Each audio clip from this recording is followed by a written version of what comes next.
শান্তিপুর নামে এক শান্ত গ্রাম ছিল। সেখানে থাকতেন এক বুড়ো কৃষক হাফিজ আলী দাদু।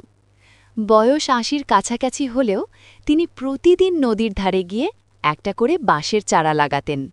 একদিন গ্রামের ছেলেরা বলল, দাদু, এত বয়সে বাঁশ লাগাচ্ছেন? বাঁশ তো ৫-৭ বছর না হলে বড় হয় না। তখন কি আপনি বেঁচে থাকবেন? হাফিজ আলী দাদু হেসে বললেন, বাবা, আমি থাকি আর নাই থাকি, ছায়া কিন্তু থাকবে। কেউ না কেউ একদিন এই ছায়ায় বসবে। একদিন গ্রামে এলেন শহরের ব্যবসায়ী সামিউল স্যার। তিনি রিসর্ট বানাতে জমি খুঁজছিলেন। সামিউল সাহেব বলল, দাদু, আপনার এই নদীর ধারের জমিটা বেচে দিন। দাম দেব ৫০ লাখ টাকা। আজই টাকা হাতে পাবেন। গ্রামে সবাই অবাক। ৫০ লাখ!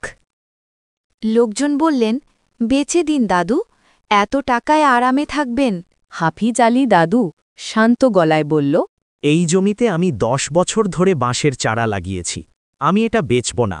সামিউল স্যার হেসে বলল, দাদু, বাঁশের দাম কত? লাখখানেক হবে।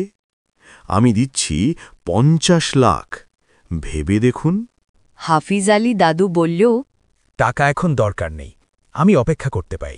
ব্যবসায়ী রেগে চলে যাচ্ছে। ৫ বছর কেটে গেল। দাদুর বাসবন এখন জঙ্গল সমান।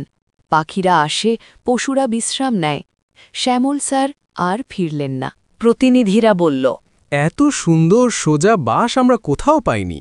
আমরা পুরো বনটা কিনতে চাই। দাম দেব ৩ কোটি টাকা।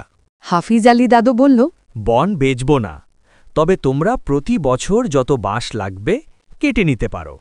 আমি আবার নতুন চারা লাগাবো। শান্ত হাসিমুখে দাদু আকাশের দিকে তাকিয়ে রইল। আজ হাফিজ আলী দাদু নেই, কিন্তু তার বাঁশবন আছে। প্রতি বছর গ্রাম পায় কোটি টাকারও বেশি আয়। আর গ্রামের ছেলেরা বলে, দাদু বেছে নেই, কিন্তু তার ধৈর্য আজও আমাদের ছায়া দিচ্ছে। ধৈর্য মানে শুধু অপেক্ষা করা নয়।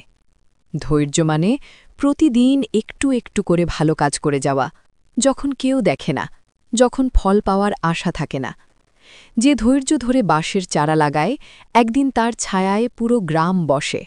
যদি গল্পটি ভালো লাগে, লাইক করুন, শেয়ার করুন এবং সাবস্ক্রাইব করুন।